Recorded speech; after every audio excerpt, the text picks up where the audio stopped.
दोस्तों नमस्कार, मैं शोभित मिश्रा स्वागत करता हूं आप सभी का अपने YouTube चैनल यूनिक सॉल्यूशन में। आज हम लोग सिंधु घाटी सभ्यता को पढ़ने जा रहे हैं और जो कि प्राचीन भारतीय इतिहास की विषय वस्तु है।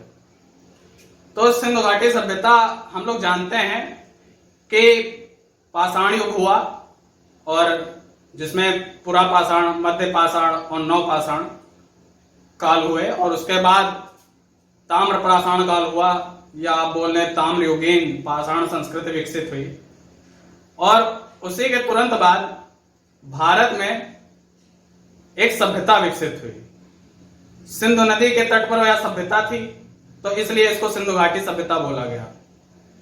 तो चलिए हम लोग चलते हैं आज से, या कहें कि ईसा मसीह के जन्म से 2500 साल पहले, क्योंकि यह सभ्यता भारत में उसी समय थी और इस सभ्यता का जो कालक्रम है वह आप देखेंगे 2500 ईसा पूर्व से 1700 ईसा पूर्व, 2500 ईसा पूर्व से 1700 ईसा पूर्व और 1700 ईसा पूर्व से 1500 ईसा पूर्व 200 वर्ष ऐसे रहे जिसमें इस सिंधु घाटी सभ्यता का पतन हुआ और यह सभ्यता धीमे धीमे समाप्त हुई।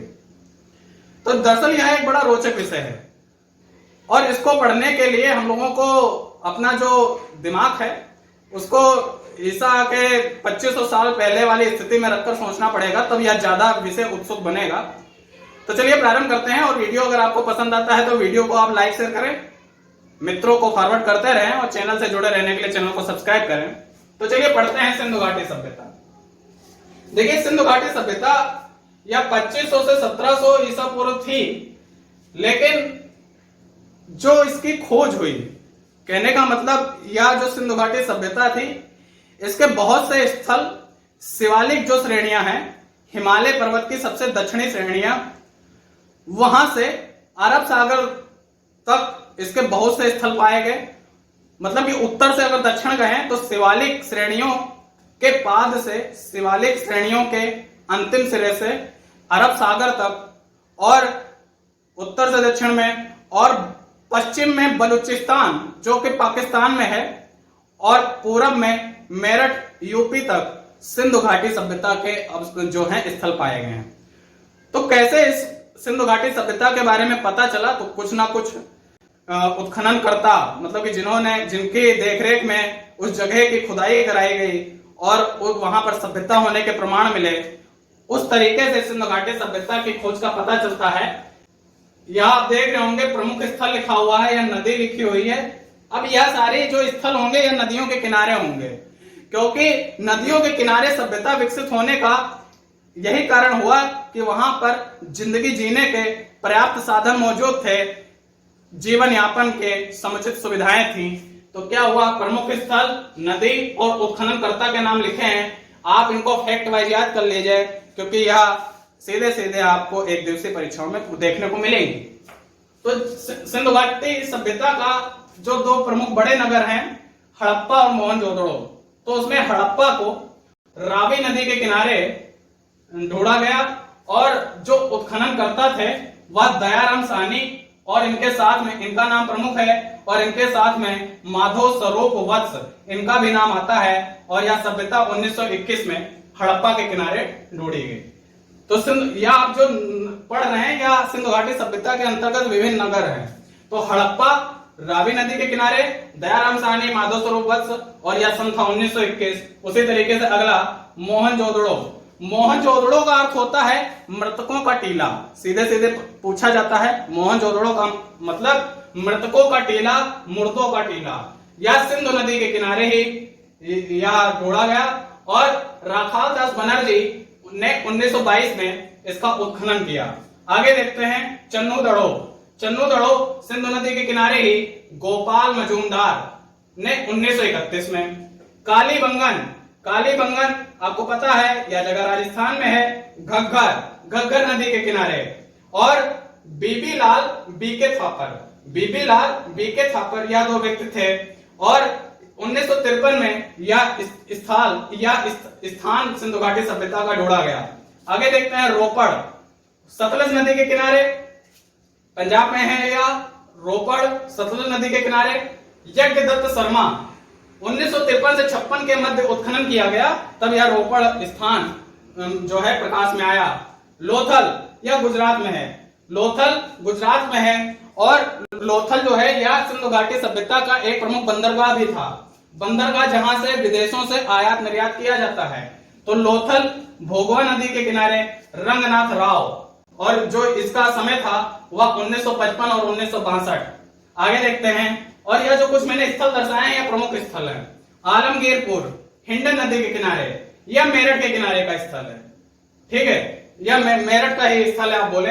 यज्ञदत्त शर्मा 1958, और सुत कांगेडोर यह दास नदी के किनारे है, और ऑरेंज स्टाइल और जॉर्ज डेल्स ने इनका उत्खनन किया 1927 और 62। तो आप इनके नाम याद रखें, और साथ में या किन नदियों के किनारे पाए गए हैं इसको भी ध्यान रखें, उत्खनन करता, और साथ में अगर सन ध्यान रख लेते हैं तो कम से कम जो है थोड़ा फैक्ट की प्रॉब्लम आपकी सॉल्व हो जाएगी।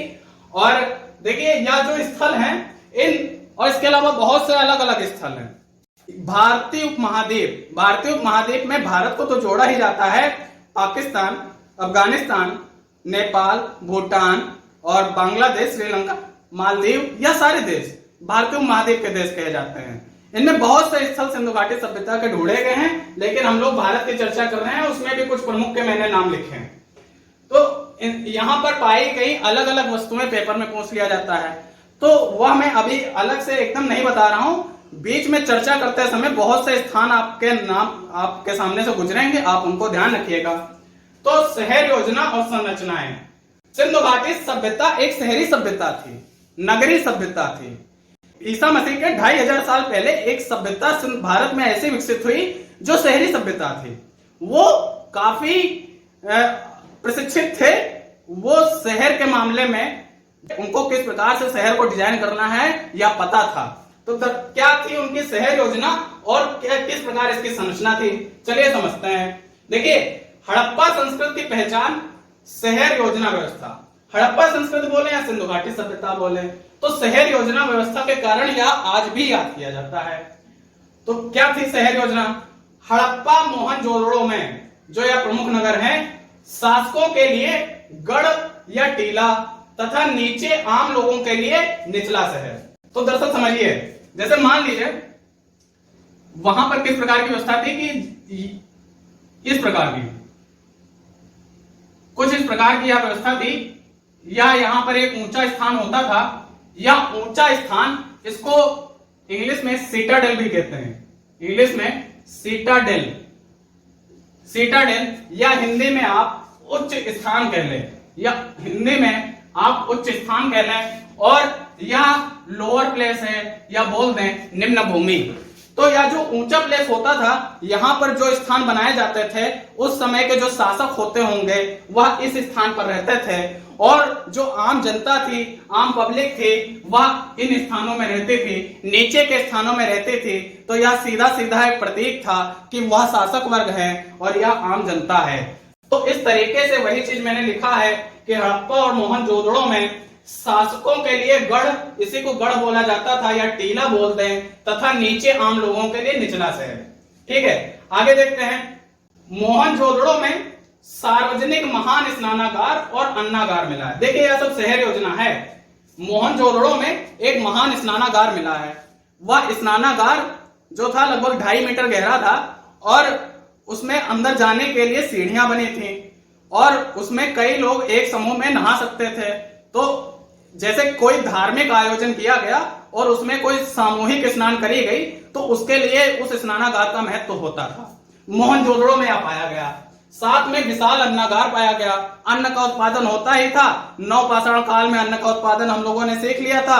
आगे जाकर सिंधु घाटी सभ्यता में अन्न का उत्पादन और चरम सीमा पर जब पहुंचा, तो उसके लिए विशाल अन्नागार बनवाया गया मोहनजोदड़ो में। आगे देखते हैं। मकान बनाने में पकी हुई ईंटों का प्रयोग। अब शहरी सभ्यता है तो कच्ची ईंटों का तो प्रयोग होगा ही नहीं, या ऐसा भी नहीं था कि वो लोग ईंटों से परिचित नहीं थे। ईंटों से परिचित थे, पकी ईंटों का प्रयोग करते थे। तो मकान बनाने में पकी हुई ईंटों का प्रयोग होता था। मतलब कि जो मकान आज हम देखते हैं ऐसे ईसा के जन्म से 2500 साल पहले भी बनाए गए, और वो शहरी सभ्यता सिंधु घाटी सभ्यता थी।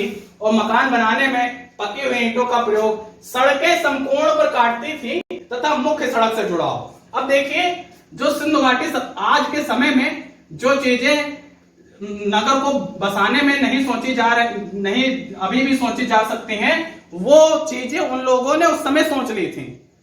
क्या होता था ना कि जो सड़कें होती थी जो उत्तर से दक्षिण जा रही हैं और जो पूरब से पश्चिम जा रही हैं, वो सड़कें एक दूसरे को 90 डिग्री पर काटती थी। वो सड़कें आजकल हम लोग सुनते हैं ना चौराहा, इस प्रकार से 2500 साल पहले, ईसा के जन्म के 2500 साल पहले लोगों ने सोचा था। तो सड़कें 90 डिग्री पे काटती थी, पूरब से पश्चिम और उत्तर से दक्षिण वाली। और या इसी प्रकार हर सड़कें व्यवस्थित थी, और या जो छोटी सड़कें थी या जाकर के मुख्य सड़क बड़ी सड़कों से, जिसे आजकल हम लोग बोलते हैं राष्ट्रीय राजमार्ग, ठीक है, तो उनसे जुड़ जाती थी। तो शहरी जो सड़कों की व्यवस्था थी वह बहुत व्यवस्थित थी, सड़कें समकोण पर काटती थी, मुख्य सड़क से उनका जुड़ाव होता था। और मोहनजोदड़ो में जल निकासी व्यवस्था प्रभावशाली। आज भी हम लोग देखते हैं थोड़ा सा पानी गिरने पर जल भर जाता है, लेकिन वो लोग काफी समझदार हुए। उन्होंने उस समय भी इस प्रकार की शहरी व्यवस्था का प्रारंभ किया जिसमें छोटी नालियां बड़े नालों से, बड़े नाले उससे भी बड़े नालों से, और वो बड़े नाले बाकी जाकर के तालाब या झरनों से जाकर के मिल जाते थे। तो जो जल निकासी की व्यवस्था थी वह समुचित थी, व्यवस्थित थी। और इसके साथ में जहां पर पिट होल होता है, जहां से उसकी सफाई की जाती है नालियों की, उनको बड़े पत्थर से ढका भी जाता था, उनको बड़े पत्थर से ढका भी जाता था। तो कुछ इस प्रकार की व्यवस्था, जल निकासी व्यवस्था शहर नियोजन में हमको सिंधु घाटी सभ्यता में दिखती है। आगे देखते हैं कृषि। अब सिंधु घाटी सभ्यता एक कृषि की अर्थव्यवस्था रही होगी, क्योंकि कृषि का विकास हम लोगों ने सीख ही लिया था। तो सिंधु का वार्षिक जलमग्न होना उर्वरता का कारण। तो देखिए सिंधु नदी के पास ही यह सभ्यता विकसित हुई। सिंधु नदी हर टाइम उसमें जल रहता है, तो जब वह उसमें साल भर जल रहता है, बरसात के समय जब उसमें जल ज्यादा आ जाता होगा तो पास के जो क्षेत्र हैं वह जलमग्न होते होंगे, और जिसके कारण वहां पर नए नए जो अवसाद हैं या कह सकते हैं मिट्टी के लिए उपजाऊ तत्व हैं वह लाए जाते रहते होंगे।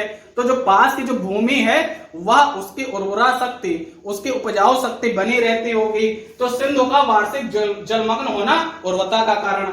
और यह बाढ़ के समय तो जलमग्न हो जाता था, लेकिन जब बाढ़ नहीं आती थी तब नवंबर में सिंधु के लोग बीज बोते और अगले बाढ़ से पहले अपनी फसल गेहूं या उन्होंने जो कुछ बोया है उसको काट लेते थे। ठीक है, तो नवंबर में सिंधु के लोग बीज बोते, अगली बाढ़ से पहले अपनी फसल गेहूं और जौ काट लेते थे। और राजस्थान में जुते हुए खेत पाए गए हैं, जो कृषि का एक बहुत महत्वपूर्ण उदाहरण है। फसलों की कटाई के लिए पत्थर की हसिया का इस्तेमाल होता था, फसलों की कटाई के लिए पत्थर की हसिया का इस्तेमाल। अब देखिए यह कांस्य युगीन सभ्यता थी एक, मतलब कि इसमें कांसे का ज्ञान हो गया था। ताम्र पाषाण संस्कृति आई उसी समय ज्ञान हो गया। ये लोग कांसे के भी औजार बनाते थे, लेकिन खास करके जो फसलों की कटाई के लिए जो है हसिया पत्थर का इस्तेमाल हुआ। आगे देखते हैं सिंधु सभ्यता के लोगों द्वारा कौन कौन सी फसलें उगाई गई। गेहूं, जौ, राई, मटर की कृषि की गई। इसके अलावा तिल एवं सरसों का भी उत्पादन किया गया। गेहूं, जौ, राई, मटर और साथ में तिल एवं सरसों का उत्पादन। और कपास का उत्पादन करने वाले सबसे पहले लोग, या जो सिंधु घाटी सभ्यता के लोग थे, या कपास का उत्पादन करने वाले सबसे पहले लोग। तो इन तथ्यों का आप ध्यान कृषि में रखिएगा। आगे देखते हैं पशुपालन करते ही थे कृषि के साथ साथ में। पशु के जरिए उनकी कई आवश्यकताएं पूरी होती थी। तो बैल, भैंस, बकरियां, भेड़ और सुअरों का पालन। बैल, भैंस, बकरियां, भेड़ और सुअरों का पालन। गधे और ऊंट का प्रयोग बोझ उठाने में और खेत जुताई में। देखिए खेत की जुताई में ऊंट का प्रयोग राजस्थान के क्षेत्र में जब थे तो वहां पे ऊंट का प्रयोग हो सकता है, और साथ में खेत जोतने के लिए लकड़ी के हल का प्रयोग वो लोग कर सकते हैं। ठीक है, आगे देखते हैं सुरकोतदा और काली बंगन, लोथल से घोड़े के अवशेष भी मिले हैं। तो इन पशुओं का ज्ञान सिंधु घाटी सभ्यता के लोगों को था। देखिए सुरकोतदा, अब देखिए इन जगहों से ये चीजें मिली हैं। अभी मैंने पीछे अन्नागार स्नानागार का नाम लिया, और इसके साथ में जल निकासी व्यवस्था का नाम लिया, और इसके साथ में जो है अभी सुरकोतदा का नाम ले रहे हैं। तो कालीबंगन, सुरकोतदा, कालीबंगन और लोथल, इनसे घोड़े के अवशेष प्राप्त हुए हैं। तो कहने का मतलब वो घोड़े से भी परिचित थे। और इसके साथ में हड़प्पावासी हाथी तथा गैंडे से भी परिचित थे। इसका ज्ञान कैसे होता है? सिंधु घाटी सभ्यता में हमको एक पशुपतिनाथ की मोहर मिलती है। पशुपतिनाथ की मोहर मिलती है, और इस पशुपतिनाथ की मोहर में 4 जानवर मिलते हैं। एक तो हाथी, गेंडा, चीता और साथ में भैंसा। ठीक है, हाथी, गेंडा, चीता और भैंसा, ये पशु जो हैं पशुपतिनाथ की मोहर पे छपे हुए हैं। तो हमको यह भी पता चलता है कि इन जानवरों से भी अपरिचित थे। तो पशुपालन, हम लोगों ने इस प्रकार पशुपालन को समझ लिया। आगे देखते हैं कारीगरी और शिल्प। कारीगरी और शिल्प, देखिए, ताम्रयुगीन संस्कृति अतः कांसे का इस्तेमाल। ताम्र युग के बाद में ही और सिंधु घाटी सभ्यता को हम लोग ताम्रयुगीन संस्कृत में ही रखकर पढ़ते हैं। तो कांसे का ज्ञान तो हो चुका था। तो कांसा कैसे बनता है, ब्रॉन्ज कैसे बनता है? तांबा में टिन मिला दिया जाए। तांबा में 80% तांबा और 20% अगर टिन मिला दिया जाए तो कांसा बन जाता है, ब्रॉन्ज बन जाता है। और तांबा कहां से मिलता था? राजस्थान के क्षेत्र में सिंधु घाटी सभ्यता पर्याप्त मात्रा में थी। तो राजस्थान में खेतड़ी की खानें पाई जाती हैं। खेतड़ी की खानों से, या उस समय भी हुई होंगी, वहां से उनको तांबा प्राप्त हो गया। टिन कहां से मंगाया? अफगानिस्तान से व्यापार होता ही था, ईरान से व्यापार होता ही था, वहां टिन की प्रधानता थी। तो अफगानिस्तान और ईरान के क्षेत्रों से टिन को मंगा लिया। तांबा और टिन मिलाया गया, कांसा बन गया। तो इसलिए कांसे के औजार बनाए गए, कांसे के औजार बनाए गए। और आप देखेंगे कि कुल्हाड़ी, आरी, चाकू, भाले जैसे उपकरणों का प्रयोग किया गया जो मिले हैं सिंधु घाटी सभ्यता में। और साथ में यह चीज मैंने बताई है कि टिन का आयात अफगानिस्तान क्षेत्र से। आगे देखते हैं, साथ में पत्थर के औजारों का भी इस्तेमाल। पत्थर के औजार अभी मैंने ऊपर ही बताया, पत्थर की हंसिया का इस्तेमाल फसल काटने में कर रहे हैं। तो कांसे के औजार तो प्रयोग में आ ही रहे हैं, पत्थर के औजार भी प्रयोग में लाए जा रहे हैं। अच्छा, अब शिल्प समझते हैं। जो उनका शिल्प है वो क्या है कि शिल्प में बुने हुए कपास का टुकड़ा मोहनजोदड़ो से प्राप्त हुआ है। अब देखिए, यही क्वेश्चन है कि बुने हुए कपास का टुकड़ा कहां से प्राप्त हुआ है? मोहनजोदड़ो से प्राप्त हुआ है, बुने हुए कपास का टुकड़ा। आगे देखते हैं, बुनकर ऊन तथा कपास के कपड़े बुनते थे। तो देखिए, जब पशुपालन सीख लिया तो पशुपालन से के जरिए ही उन्हें ऊन प्राप्त हो रहा है, और खेती सीख लिया, कपास का उत्पादन करते ही थे, तो ऊन तथा कपास के कपड़े बुनते थे। ईंट निर्माण शिल्प के महत्वपूर्ण होने का प्रमाण। तो जब सिंधु घाटी सभ्यता नगरीय सभ्यता थी, वहां पर व्यवस्थित नगर बसाए गए। तो कहने की बात तो यही है कि वहां पे ईंट निर्माण जो था उसका अच्छा प्रमाण मिलता है। तो ईंट निर्माण जो है शिल्प के महत्वपूर्ण होने का प्रमाण। आगे देखते हैं, मटका निर्माण के लिए कुम्हार के पहिए का प्रयोग। कुम्हार का पहिया, उससे मटका का निर्माण करते थे। और यहाँ पर चमकदार बर्तन पाए गए हैं, और उन पर लाल और काले रंग की जो थी पुताई हुआ करती थी।